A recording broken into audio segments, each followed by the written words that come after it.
Привет из Беларуси! Самое время черенковать, конец февраля. Скоро у меня появится место, я пойду в теплицу. Черенки можно будет оставить на пустых местах на подоконнике. И у нас по плану вегетативный алиссум, который достался мне в подарок от моей подписчицы. Спасибо ей большое. Давно я хотела его себе. Мне даже как-то подарили, вроде бы тоже вегетативный, но знаете, как-то, ну не рос он у меня никак. Просто как вот обычный, ну на горшок где-то 3 литра он разрастался, а больше никак. А вот этот видно, что у него такая, да, мощь вот в росте его. Нарежем черенков. Вот черенки такие хорошенькие, молодые все. Так что жалеть не будем. Чем больше мы обрежем, тем лучше будет куст. Я подготовила уже плошку с грунтом. Грунт у меня обычный рассадный. Кислотность его pH 5,5, 6,5. То есть ну, самый обычный грунт. Единственное, что я всегда стараюсь его не переувлажнять перед черенкованием. Вот таких нежных, да, зеленых черенков. Поскольку, когда мы закрываем вот эту емкость, делаем тепличку, то при переувлажненном грунте можем получить с вами эффект, наоборот, плохой. Да? Черенки наши могут покрыться плесенью, загнить и так далее. Поэтому важно добиваться такой влажности грунта, чтобы при его сильном сжатии в кулак у вас не выделялась вода, чтобы даже капли не выступали. Вот тогда это будет правильно, и черенки не будут ваши загнивать. Почему делаю отверстия, да, а не просто черенки вот в грунт втыкаю? Потому что ну, у меня такая привычка, я делаю отверстия для черенков, чтобы вот этот самый укоренитель оставался именно там, где ему и положено быть. Да? Когда мы делаем отверстие, то черенок уже, вот видите, вставляем туда, и он там уже в грунте находится с укоренителем, как и положено. Дальше у нас на очереди гвоздика. Вот гвоздику я не срезаю, а просто выламываю. И делаю вот такие черенки, поэтому при таком способе обрабатывать инструмент не нужно. Я уже листики не обрываю, а в основном оставляю так, как есть. Вообще, для чего мы это делаем? Да? Вот какая надобность в этом? Ну, если цветовод-любитель это делает для себя, он таким образом экономит деньги, поскольку из одного растения можно получить много растений для своего сада. Кстати, этот метод, вот метод черенкования, он ведь не только для однолетних цветов подходит. Вот гвоздика – это многолетнее растение, она зимует в наших условиях. И не только гвоздика, но многие многолетники тоже черенкуются. И можно хорошо сэкономить. Если вы, допустим, умеете черенковать, то вы можете из одного растения, купленного где-то в садовом центре или заказанном в интернет-магазине, размножить себе и сделать их много для своего сада, чтобы не покупать, да, лишние экземпляры. Ну, с любителями понятно, да, сколько тому любителю надо экземпляров. А для чего вот мы, люди, которые занимаются продажей растений и на этом зарабатывают, для чего мы занимаемся вот таким делом, да, черенкованием? Ведь это, ну, довольно долго. Проще, да, чего бы проще?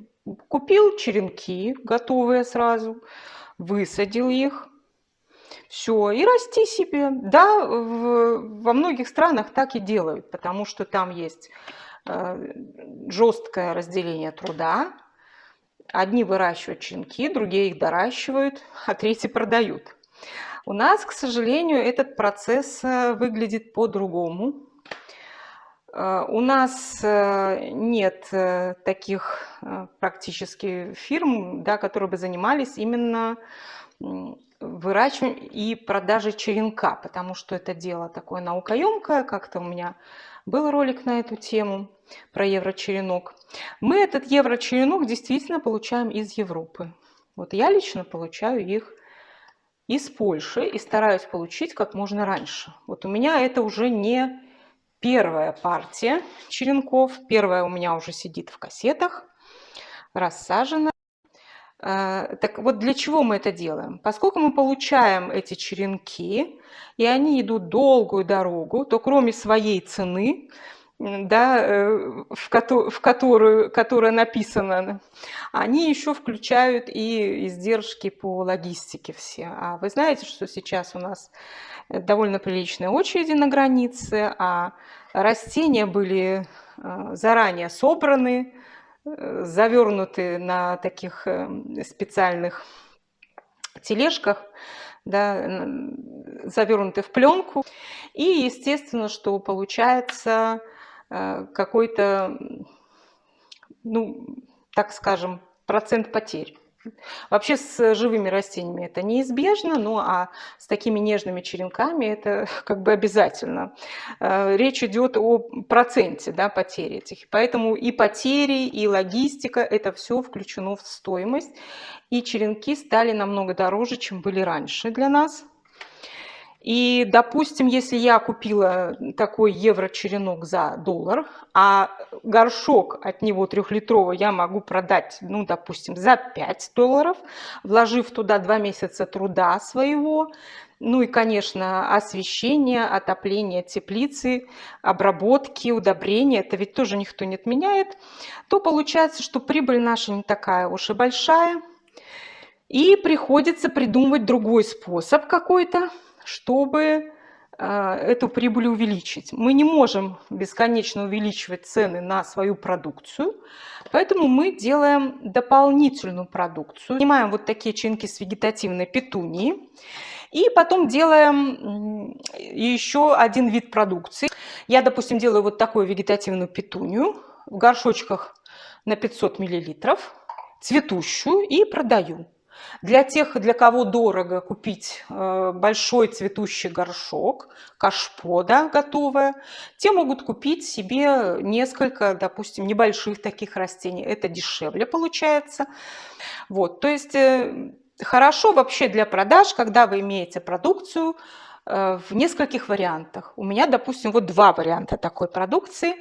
Это вот насчет вегетативной петунии, это горшки 3-литровые, цветущие, большие, и небольшие вот такие в стаканчиках, цветущие растения в стаканчиках на 500 мл.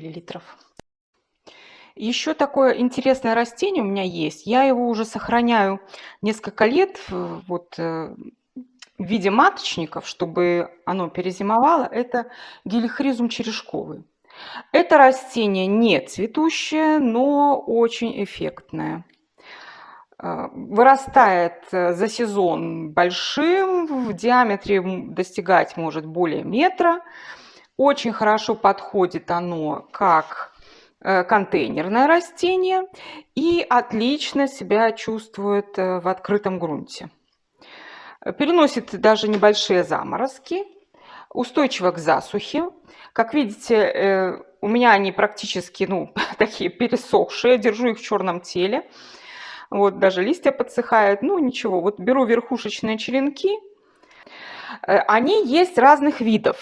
Вот у меня 2 вида. Сейчас, конечно, зимой, знаете ли, стояли без досветки, не очень наглядно все, да, но вот этот вид, он, во-первых, маленький растет, вот если этот, он большущий растет, и побеги у него такие горизонтальные, вот несмотря на то, что вид у него сейчас такой был вертикальный, да, вверх ветки, на самом деле побеги у него горизонтальные, он такой как стелющийся, то вот этот вид, вот он, да, отходит для украшения небольших кашпо. И еще лист у этого вида, он с белой каймой. Вот сейчас она слабо, конечно, видна, но что поделать, такие условия. Переносит, как видите, самые суровые условия. В прохладе стоял у меня, просто на подоконнике без досветки.